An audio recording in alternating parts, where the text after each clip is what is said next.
लेकिन माता वैष्णो देवी जहाँ पे दुनिया भर के पूरे देश भर के यात्री आते हैं, उनका पैसा लगता है, चढ़ावा देता है, उनके चढ़ावे से इंस्टीट्यूशन बना और उस इंस्टीट्यूशन में इरेगुलरिटीज हों, वो अच्छी बात नहीं है। हो सकता है उसमें भी कुछ किया हो, लेकिन कोई भारतीय जनता पार्टी ने उसको धर्म के आधार पर नहीं लिया है। उन्होंने जो, वैसे मैं धन्यवाद करते हैं नड्डा जी का, वो जो देश के गृह हेल्थ मिनिस्टर हैं, बाकी जो है, उन्होंने एक बड़ा इसका जल्दी संज्ञान लिया है। तो उसका कारण यही था कि एक विश्वविद्यालय जो माता वैष्णो देवी के साथ जुड़ा है, उसमें इरेगुलरिटीज और वो तो बर्दाश्त नहीं की जा सकती, इसलिए इसका जल्दी एक्शन लिया गया। ये कह रहे हैं कि जो ये इरेगुलरिटीज और इंस्पेक्शन वाली बात सामने आ रही है, ये इसीलिए किया गया है क्योंकि कोई दंगा ना हो, कोई इस तरह का एक्ट ना हो जिससे वायलेंस जो है क्रिएट हो। क्योंकि आपने देखा कि कई सारे प्रोटेस्ट जो है वो हुए, संघर्ष समिति ने प्रोटेस्ट किया, युवा राजपूत सभा भी जो है वो 1 डे हंगर स्ट्राइक पे बैठी थी। इस पे ये लिखा गया है कि 2025 और 26 के जो सेशन है, इसको लेकर जो है ये मान्यता रद्द की गई है। तो आने वाले जो सेशन होंगे, तो आने वाले सेशन में किस तरह के प्रावधान जो है बनाए जाने, आने वाले समय में ऐसा हो सकता है कि अगर हम बात करें हिंदू कम्युनिटी के बच्चों के लिए, उनके लिए सीटें जो है वो ज्यादा रिजर्व करके रखी जाए और अदर रिलीजन जो है इसमें पार्टिसिपेट कर पाए। वॉइस ऑफ ट्रस्ट न्यूज देख रहे हैं आप सभी लोग और मैं हूं शाहनवाज। इस समय मेरे साथ बलदेव सिंह बिलावरिया जी मौजूद हैं और जिस तरह से आप सभी जानते हैं कि एनएमसी ने जो है वो श्री माता वैष्णो देवी जो श्राइन बोर्ड का जो कॉलेज है, उसकी जो मेडिकल सीट्स थी, जिसको लेकर जो है काफी ज्यादा विवाद जो है वो बना हुआ था, उन जो 2025 और 26 का सेशन है इसको रद्द कर दिया गया है। क्या कहना है इनका, हमसे जानेंगे। सर, क्या किस तरह देखते हैं जो ये डिसीजन लिया गया है, ये ऑर्डर जो है वो जारी किया? बिल्कुल, ये कल ही शाम को ऑर्डर जारी हुआ है और इसकी प्रेस कॉन्फ्रेंस आज हमारे आदरणीय अध्यक्ष सच शर्मा जी ने की है और पूरी प्रेस की ब्रीफिंग भी की है। लेकिन मुझे लगता है कि एनएमसी ने जो एक रिपोर्ट दी है, जहाँ पे इंस्पेक्शन की है, एक 2019 में ये बनी थी, नेशनल मेडिकल कमीशन बना था, ये जांच करती है कि कौन सा मेडिकल में क्या डेफिशिएंसीज हैं, ठीक काम कर रहा है नहीं कर रहा, और उसको देखते हुए इन्होंने एक रिपोर्ट दी थी कि इसमें बहुत सारी डेफिशिएंसीज थी।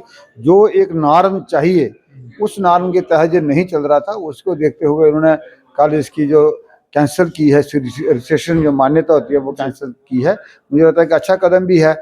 एक जो मानक पूरा नहीं करते, जो एलिजिबिलिटी पूरा नहीं करता, और उसमें कुछ ऐसा होता है जो लोगों के लिए भी ठीक नहीं है, देश के लिए भी ठीक नहीं है, क्योंकि मेडिकल कॉलेज का होना एक प्रेस्टिजियस और लोगों की सेहत से जुड़ा सीधा मसला है। तो आज जो उन्होंने कैंसिल किया है उसका बहुत अच्छा है, हम स्वागत करते हैं, हमारी पार्टी ने भी स्वागत किया है।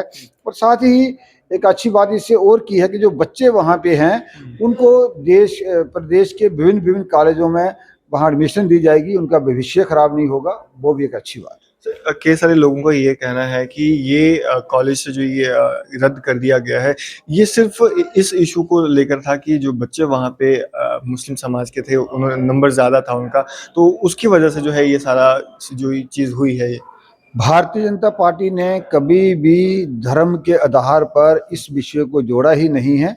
लेकिन माता वैष्णो देवी का नाम जुड़ा है, माता वैष्णो देवी के बच्चे थे और वहाँ पे इसको सरकार ने गंभीरता से लिया है कि और इंस्टीट्यूशन होता तो इरेगुलरिटीज चलती थी, वो कुछ समझ भी आती थी। लेकिन माता वैष्णो देवी जहाँ पे दुनिया भर के पूरे देश भर के यात्री आते हैं, उनका पैसा लगता है, चढ़ावा देता है, उनके चढ़ावे से इंस्टीट्यूशन बना और उस इंस्टीट्यूशन में इरेगुलरिटीज हों, वो अच्छी बात नहीं है। हो सकता है उसमें भी कुछ किया हो, लेकिन कोई भारतीय जनता पार्टी ने उसको धर्म के आधार पर नहीं लिया है।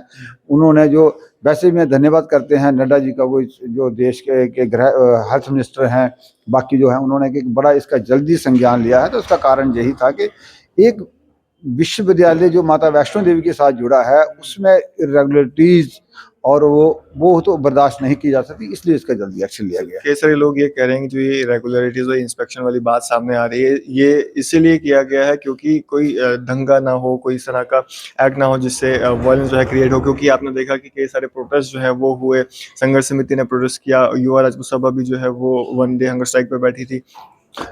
मैंने कहा ना आपको कि माता वैष्णो देवी जी का नाम साथ में जुड़ा होने से इशू और सेंसिटिव हो जाता था। लोगों की भावनाएं भी आहत होती है, अगर जल्दी नहीं करते तो देखो जी हमारा पैसा गया है तो कहाँ लगता है, क्या होता है, वहाँ का ठीक ढंग से नहीं चल रहा तो मिसयूज होता है। तो वो भी कारण था एक कि लोगों के सेंटीमेंट हर्ट ना हो, इसका जल्दी से जल्दी निपटारा किया जाए, वो एक केंद्र सरकार ने किया है। इसीलिए हमने उसका धन्यवाद किया है कि लोगों को लगा है कि नहीं, केंद्र में एक अच्छी सरकार बैठी है, जहाँ गलत हो उसका संज्ञान लेती है। इस पे ये लिखा गया है कि 2025 और 26 के जो ये सेशन है इसको लेकर जो है ये मान्यता रद्द की गई है। तो आने वाले जो सेशन होंगे, तो आने वाले सेशन में किस तरह के प्रावधान जो है वो बनाए जाने चाहिए? एक उसके जो उनके मेजर थे, जो रिक्वायर्ड उनकी थी पूरी करने वाली, अगर पूरी होंगी तो वो देखेगा कमीशन। फिलहाल उन्होंने इसको रद्द किया है, यही बात। तो आने वाले समय में ऐसा हो सकता है कि अगर हम बात करें हिंदू कम्युनिटी के बच्चों के लिए, उनके लिए सीटें जो हैं वो ज़्यादा रिज़र्व करके रखी जाए और अदर रिलीजन जो है इसमें पार्टिसिपेट कर नहीं पाएँ? नहीं नहीं, इसमें रिलीजन वाली कोई बात नहीं है। वो तो एक, मैं कहता हूँ कि हिंदू, मुस्लिम, सिख, ईसाई, हम तो सबका साथ, सबका विकास की बात करते हैं। बिल्कुल। तो इसलिए धर्म के आधार पर कोई सिलेक्शन नहीं होती, वो तो मेरिट के आधार पे होती है। जो मेरिट होगा वो आएंगे, जिससे भी आएंगे, इसमें कोई इतना बड़ा नहीं है। लेकिन वहाँ पे कोई वो नहीं होना चाहिए, गड़बड़ नहीं होना चाहिए, हम वो कहते हैं। कई सारे लोगों ने ये कहा ना कि इसमें जो है पैसा हिंदुओं को लगता है, लेकिन प्राथमिकता जो है वो हिंदू बच्चों को दी जानी चाहिए। ठीक है, लोगों का अपना अपना है कि इसमें कोई शक नहीं है कि माता वैष्णो देवी के नाम पे चलती है, तो कहते हैं। पर मुझे नहीं पता कि इसमें कोई प्रावधान होता है या नहीं होता है। लेकिन जो एजुकेशन है वो तो सबको चाहिए। अगर कोई चाहता है वहाँ पढ़ना, मेरिट में आता है, तो इसमें कोई बड़ी बात नहीं है। जी, सर बहुत शुक्रिया हमारे साथ बातचीत करने बहुत बहुत के लिए। धन्यवाद, थैंक यू। तो ये थे हमारे साथ BJP senior leader Baldev Singh Bilawaria ji, हमारे साथ बातचीत कर रहे थे। आप लोग अपनी क्या राय रखते हैं कमेंट सेक्शन में ज़रूर दीजिएगा और सारे अपडेट्स के लिए जुड़े रहें। देखते रहिए the voice of trust news.